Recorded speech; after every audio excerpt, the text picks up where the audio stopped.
Assalamualaikum warahmatullahi wabarakatuh. Innal hamdalillah nahmaduhu wa nasta'inuhu wa nastaghfiruh wa na'udzu billahi min shururi anfusina wa min sayyiati a'malina. Man yahdihillahu fala mudhillalah wa man yudlil fala hadiyalah. Asyhadu an la ilaha illallah wahdahu la syarikalah wa asyhadu anna Muhammadan abduhu wa rasuluh. Amma ba'd. Yang saya hormati Tuan Imam Bersatu Kuasa Masjid Sirajuddin, tuan-tuan, puan-puan Allah sekalian. Pertama sekali, marilah sama-sama kita manjatkan rasa syukur kita pada Allah Subhanahu Wa Taala kerana limpah kurnianya, dengan rahmatnya dia beri masa kepada kita, dia beri tenaga, dia beri kesihatan, dan juga kesempatan pada pagi ini dapat sama-sama kita sambung kuliah mingguan kita, dan dapat kita datang untuk kita solat subuh berjemaah. Pada hari ini tuan-tuan, kita akan sambung tajuk kita ni berkaitan dengan bab zakat dan sedekah. Apakah larangan, apakah tegahan? Allah suruh sedekah, Nabi suruh sedekah, tapi ada di sebalik itu larangan-larangan. Cuma tajuk ni berkaitan dengan larangan kedekut dan bakhil. Cerita dia, orang tak mau bagi pula, orang tak mau keluarkan. Kita apa cerita Melayu kita, haji bakhil. Macam mana ni? Dia nak bagi tapi pilih kasih. Nak bagi ada sebab tertentu, baru bagi. Dan kedekut pula, berkira pula bila dia bagi, tuan-tuan. Okey, sebelum saya nak pergi ke tajuk kita hari ini, kita akan tengok sikit tentang sedekah adalah pembuka pintu rezeki. Rupanya tuan-tuan nak bagi rezeki murah, nak bagi banyak lagi harta, nak bagi banyak lagi rezeki, kena keluar. Bila keluar baru banyak yang boleh. Kalau keluar pun payah, nak boleh tu lagi-lagi dah sulit, ataupun lagi-lagi dah payah, tuan. Apakah dalil, apakah tentang cerita tentang sedekah ni pembuka rezeki?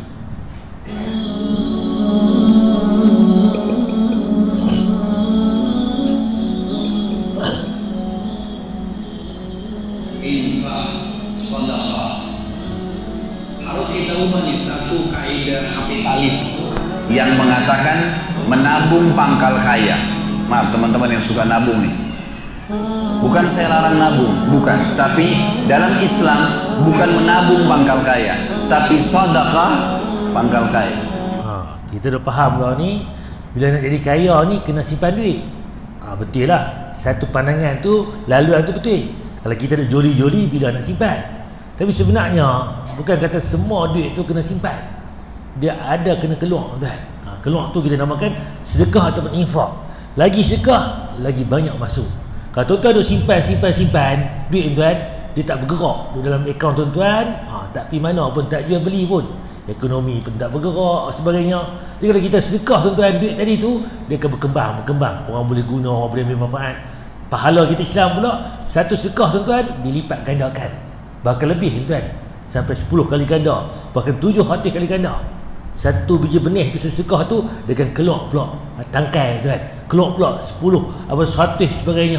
Tapi itu dia sedekah. Lagi banyak sedekah, lagi banyak kita dapat sebenarnya. Nggak bisa ketemu antara nabung dengan sedekah, nggak bisa ketemu nih, susah ketemunya. Karena sedekah disuruh keluarin, ini nabung disuruh simpan, gitu kan. Kalau tengok boleh pelik dah, Nabi suruh keluar, yang kita ni suruh simpan. Yang cerita dia, tuan, bukan kata keluar tu semua.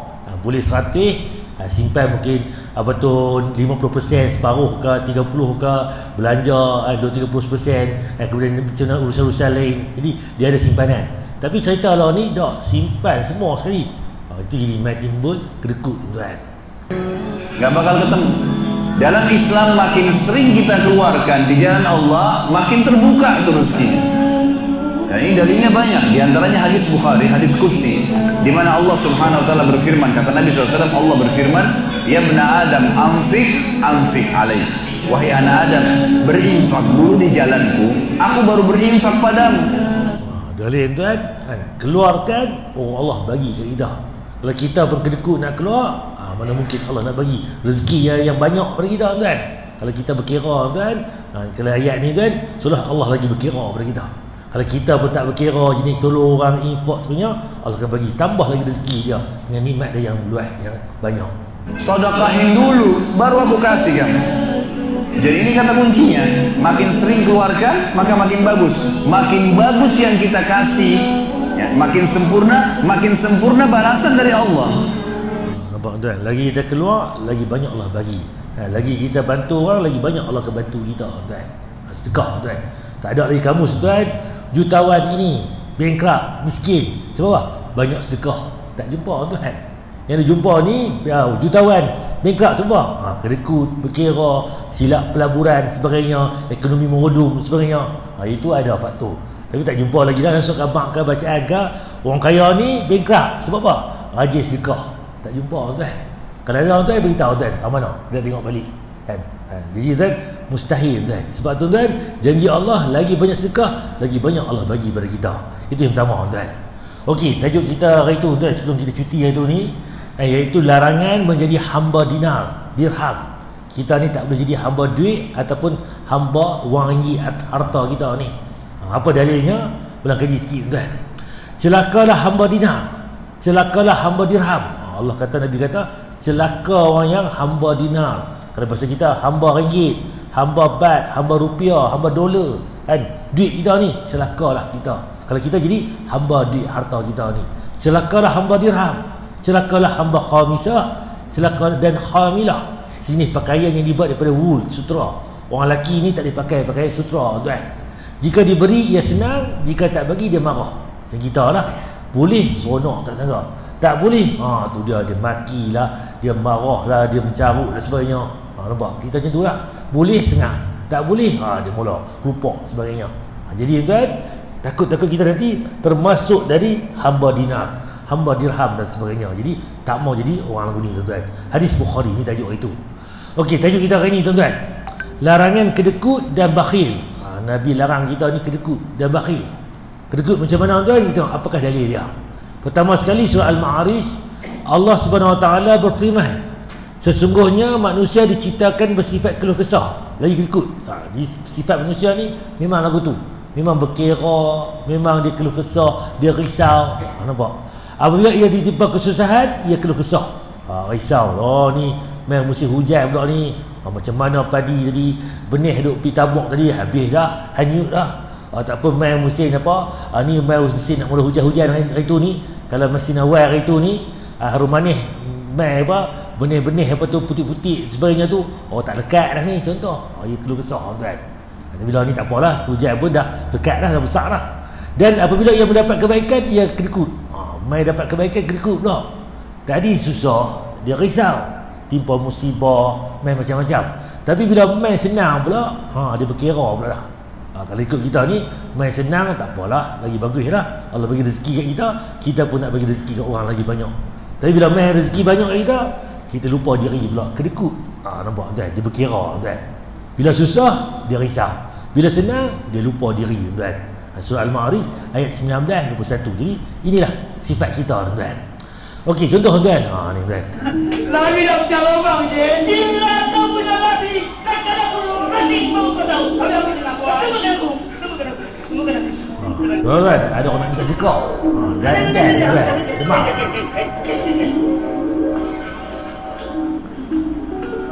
Tutup dulu peti besi. Nak tidur tadi dia tutup besi. Ikut Nabi ya. Kenapa berhenti kan? Kenapa saya silakan lagi. Nabi, kalau tak saya suka nak bagi tengok. Orang minta sedekah tu smart tu dulu. Kita ingat dekat rekeh tu, necktie dia, bos jaket dia. Tu dulu tu tuan.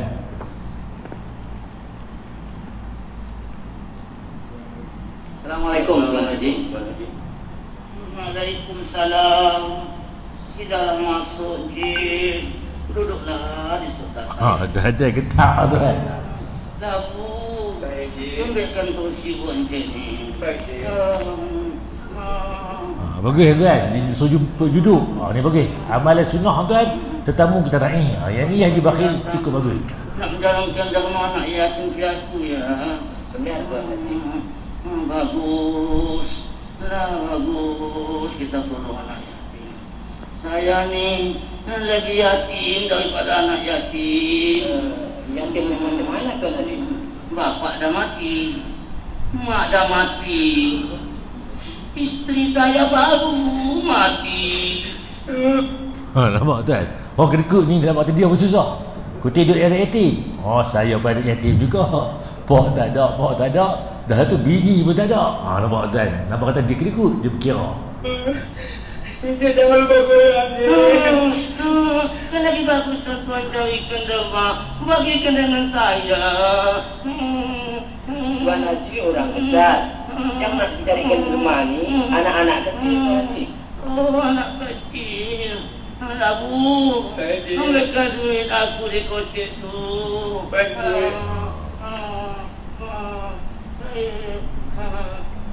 Ada RM1 dah, Cik.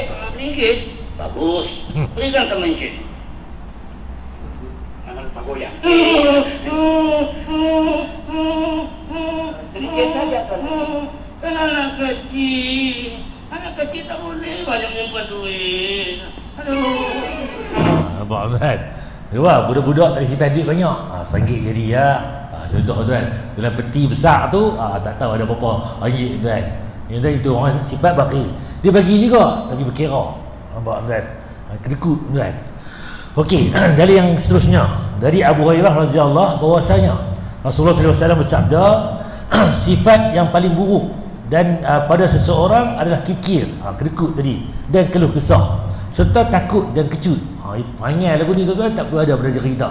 Satu dia panggil buruk ni kikir, kedekut tuan, keluh kesah, risau, takut, kecut, pengecut sebagainya. Kena tengok balik tuan, kita ni ada tak panggil-panggil ni. Cuma bukanlah kata berani terlebih, pada patutlah berani tu pada tempat dia. Ni dah tak apa, tak ada apa semua tuan.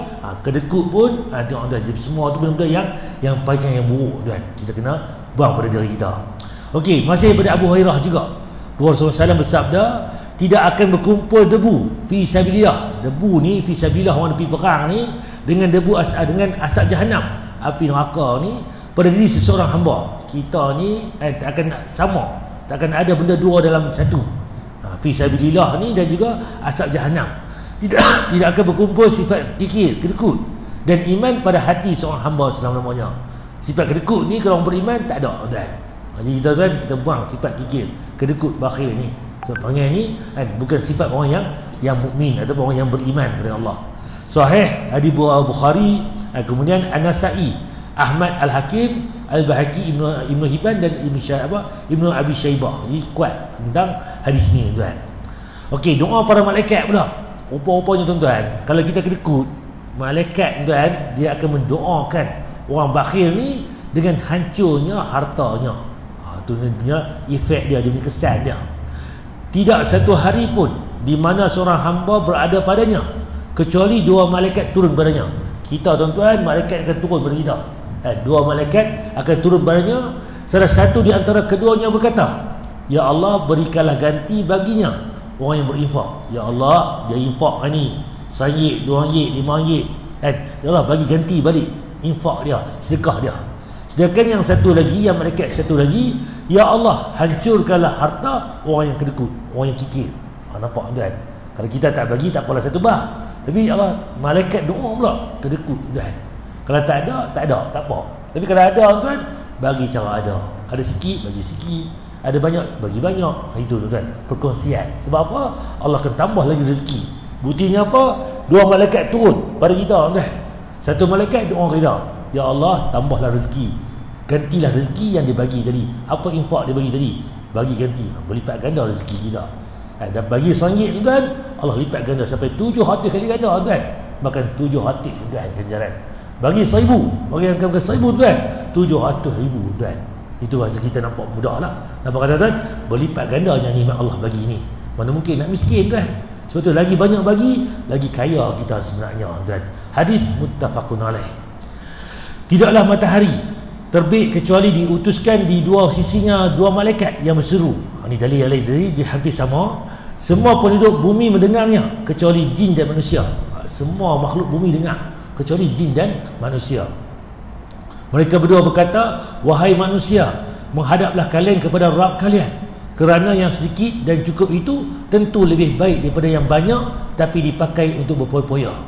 Dan tidaklah matahari terbenam kecuali diutuskan di antara dua sisinya dua malaikat yang berseru. Semua penduduk bumi mendengarnya kecuali jin dan manusia. Mereka berdua berkata, ya Allah, berikanlah ganti bagi orang yang berinfak, dan hancurkanlah harta orang yang kedekut pelik ni. Ya kan? Hadis ni sama dengan hadis yang awal tadi. Nabi kata apa? Kalau kita sedekah tuan-tuan, ada malaikat akan mendoakan kita. Kalau kita kedekut tuan-tuan, ada malaikat yang minta hancurnya harta kita. Jadi hancur rugi tuan. Duk oleh elok hancur. Jadi rugi tuan. Kedekut tuan, penyebab kita dunia apa kita rugi, akhirat lagi-lagilah kita rugi. Hadis Ahmad, Ibnu Hibban dan Al-Hakim. Sesungguhnya seorang malaikat yang ada di sebuah pintu dari pintu-pintu langit. Pintu langit ni ada malaikat tuan. Buktinya apa tuan? Cerita esok tuan. Isra Mi'raj cuti ni. Perlihlah Malaysia ni cuti Isra Mi'raj. Negeri ambil dah. Yang mana tuan dia apa tu disebut Nabi di Isra dan Mi'rajkan. Diperjalankan Mekah pergi ke Baitul Maqdis dan diangkat jumpa Allah. Yang mana peristiwa tu turunnya arahan semayang. Daripada 50 waktu kurang jadi 5 waktu. Dan dicerita dalam hadis sahih itu, di setiap langit ni dia ada pintu langit, ada malaikat jaga di setiap pintu. Beri salam, dan di langit pertama jawab salam, betul siapa bersama engkau wahai Jibril? Bersama aku Nabi Muhammad. Naiklah ke atas. Bila masuk tu jumpa Nabi Adam dan sebagainya. Nah, kata tuan, setiap tingkat langit ni ada penjaga dia, malaikat. Dari ini mencerita juga setiap pintu langit ada malaikat yang jaga. Barang siapa yang meminjamkan pada hari ini, siapa bagi pinjam, maka akan dibalas pada hari nanti. Kalau kita ada bagi pinjam ke orang, Allah akan bantu kita di akhirat pula tuan. Dan seorang malaikat lagi yang berada di pintu yang lain berkata, ya Allah, berikanlah ganti bagi orang yang berinfak, dan percepatlah kehancuran orang yang kedekut. Hadis Ahmad dan Al-Hakim. Sama juga tuan. Nampak kata tuan-tuan, kita tuan-tuan kalau kita bagi orang pinjam barang ke duit ke apa ke, Allah pemudahkan urusan kita di akhirat pula. Kalau tuan-tuan bagi rezeki, bagi free pula, belanja ke sebanyak, lagi baik sebenarnya. Tapi timbang-tara lah orang kita ni bila bagi pinjam ni, dia buat harta dia, buat lupa bayar, buat malas sebagainya. Itu tuan-tuan. Jadi tuan-tuan kena tengok balik. Sebab apa? Kalau kita jenis apa, sebab ada kisah tuan, apa panggil yang mana akhirat nanti Allah beritahu, siapa hambaku yang mana di akhirat nanti dia masuk dalam neraka ni. Lepas tu malaikat yang masuk neraka ni beritahu amal soleh dia tak ada ni, apa tu maksiat sebagainya. Allah kata tunggu Ustaz, dia dulu ni berderma, dia ni dulu ni bagi pinjam ke orang, aku pun apa berikanlah ia syurga tuan. Sebab apa? Dia dulu ni duit banyak kan, kemudian ada orang pinjam kat dia, dia bagi bantu-bantu. Bila ada orang hutang pula tak boleh bayar, dia bagi free, dia bagi infak tuan. Dengan amalan itu penyebab dia masuk syurga tuan. Ada okey lagu tu kan. Jadi kita pun mintalah amal soleh kita yang mana yang bantu kita nanti. Cuma kita yang pinjam pula jangan ambil kesempatan. Dia tak ada duit, kita abang kata panjangkan masa, bagilah betul sebagai bayaran secara ansuran ke apakah. Itu cara dia. Hadis Ahmad dan Al-Hakim. Okey, harta daripada Allah. Wahai para hambaku, kalian semua pada asalnya lapar. Kita asalnya lapar. Lapar lah kita ni, tak makan apa. Kecuali orang yang aku beri makan, Allah bagi rezeki kepada kita. Maka mohonlah makanan kepada aku. Minta makanan kepada Allah tuan. Wahai para hambaku, bukan minta saja, kena usahalah, kena kerja. Wahai para hambaku, sesungguhnya kalian pada asalnya telanjang. Kita main bogel tuan. Betul lah beranak-beranak tuan, telanjang bulat tuan. Tak ada siapa yang beranak pakai baju siap-siap. Kalau pakai baju siap-siap, kita pun tuang. Ni anak orang ke, anak apa ni, mesti semua dia main telanjang tuan. Kecuali orang yang aku berikan pakaian, Allah bagi pakaian kepada kita ni, maka mohonlah padaku pakaian. Nabi kata bukan dia Allah Tuhanku bagilah baju sepasang, baju raya, balik-balik tu dia buka mari ada. Tak ada lagu tu tuan-tuan, kena kerja lah. Nabi kata kena usaha, makan minum kena usaha. Nampak? Allah akan bagi kepada kita pakaian, minuman dan semua harta yang kita ada ni, Allah akan tambah. Hadis Muslim. Gambaran hadis di atas menguatkan bahawa manusia tidaklah memiliki apa-apa pun. Main selai sepinggang, balik pun nanti kain kapan je. Itu pun selai sepinggang tuan. Kita balik kepada Allah. Itu pun tak buat apa tuan. Main lenggang, balik pun lenggang. Itu manusia. Tapi balik tu dia ada amal soleh kita, ibadat kita yang bawa kita bersama. Kalau bekalan tak cukup, kita balik dengan kosong tuan. Jadi dia kata di sini, gambaran hadis di atas menguatkan bahawa manusia tidaklah memiliki apa-apa pun. Semua keperluan hidupnya dicukupi oleh Allah SWT. Allah bagi kepada kita. Dan perlu diingat, manakala lahir di dunia, manusia tidaklah membawa apapun selai sepinggang. Lalu Allah berikan rezeki kepada kita berupa pakaian dan juga aneka ragam jenis dan juga jumlah. Kita main sedang sepinggang tu hari tu ni, kecil-kecil lah ni dah boleh bekerja, boleh apa, ada rezeki buat rumah, ada tanah buat bendang, buat rumah kedai, buat apa macam-macam, berniaga sana berniaga sini kan. Lain kali tuan-tuan kita balik jumpa Allah balik. Sementara saja tuan-tuan. Tapi kita duk rasa lah ni hidup di dunia ni selama-lamanya. Takut tuan kita kali tuan. Jadi tuan, itu jawapan dia. Okey, last sekali tuan-tuan, bakhil. Bakhil adalah sifat yang tercela. Kerana sifat ini lahir daripada godaan syaitan. Kedekut tadi. Jangan bagi. Hang duit banyak ni, dia dah malas. Pasal apa bagi kat dia? Contoh, disuntik kan. Ni dia minta-minta, depa ni bukan rajin, hang rajin. Nampak? Dia mai suara tu, itu kan iblis syaitan kan. Bakhil dijadikan oleh syaitan sebagai jalan untuk menuju ke neraka kawan dia. Definisi bakhil adalah perbuatan seseorang hamba untuk tahan harta. Dia ada duit, bukan tak bagi, nak bagi tapi dia berkira, dia kedekut. Itu nama bakhil. Dan kemudian jadi ini yang kita nak hindarkan dalam diri kita kan. Dari sahabat Abu Hurairah radhiyallahu berkata, Rasulullah SAW bersabda, jauhilah 7 kehancuran yang dapat menimpa kalian. Lalu sahabat bertanya, apakah itu wahai Rasulullah? Lalu beliau menjawab, menyekutukan Allah, sekutukan Allah, perhatikan mereka, percaya benda karut dan sebagainya, itu sekutukan Allah. Yang kedua, kedekut. Tajuk kita hari ni, kedekut bakhil. Yang ketiga, membunuh jiwa yang diharapkan Allah. Tak boleh bunuh suka-suka. Dia mesti ada sebab nak bunuh ni. Musuh Islam, sebagainya, hudud ke apa ke, sebagainya kan. Memakan riba. Riba jangan tuan. Memakan harta anak yatim pun iya. Lari dari peperangan, peperangan, atau menuduh wanita yang mukminat yang berzina tuan. Orang tu elok, soleh, sebagainya, solehah, kita kata dia berzina. Benda ini kalau kita buat, Allah laknat kita tuan. Hadis An-Nasai. Jadi saya pun dekat ni, cerita hari ni berkaitan dengan bakhil. Bakhil ni kalau boleh tuan, yang ada dalam sifat kita. Jadi tuan, jangan kita berkira tuan. Kalau kita berkira tuan, Allah berkira dengan nikmatnya. Kalau kita pemudahkan, kita jenis tolong orang semuanya, Allah akan tolong kita. Cuma timbang tara lah, kita pun takkan nak bagi semua. Kita ada juga hawan kita. Jadi timbang tara, ada sikit bagi sikit, ada banyak bagi cara banyak tuan. Dan saya berhenti dekat ni. Ada tuan nak tanya apa-apa tentang tajuk kita hari ni? Ada tak? Itu tentang bakhil ni. Saya pun ini tuan, saya lagi kami di sini ada apa foreigner lah, yang mana di Polandu buat cucuk vaksin lah. Tapi pun antara guru yang mana ni, depa suruh cucuk dululah. Miguel ni pukul 10 pagi ni. Kemudian tuan, untuk maklumat tuan, sekarang ni ada temuduga lah ni, temuduga sekolah agama Arab, temu, iaitu Tahfizul Albab. 4 hari kemarin dulu, hari ni, dan juga hari Jumaat ni. Kemudian yang mana yang anak-anak tuan-tuan nak pergi sekolah agama perempuan apa tu, tunggu depa yang kita mohon hari tu ni, diproses oleh kementerian. Ni pun tak lama nak dapat result lah. Sekolah agama perempuan, agama Arab tu dia kena temuduga untuk tahfiz. Yang mana kelas KA apa ni, kelas agama, dia masuklah di sekolah-sekolah. Di polis kita ada 7-8 buah sekolah. Itu bagi maklumat betul lah. Yang mana yang ustaz anak saya ni ada harapan ke sebenarnya nak pergi sekolah agama ni. Kalau tuan-tuan berminat ke mana, bolehlah buat surat rayuan. Kukuk nanti ada yang masuk yang sedia ada ni, dia pun dapat MRSM, dapat pergi sekolah sains ke apa tu, ada kekosongan. Aku berminat lagi lah. Itu tuan. Wallahu alam. Subhanakallahumma wa bihamdika asyhadu an la ilaha illa anta astaghfiruka wa atubu ilaik. Assalamualaikum warahmatullahi wabarakatuh.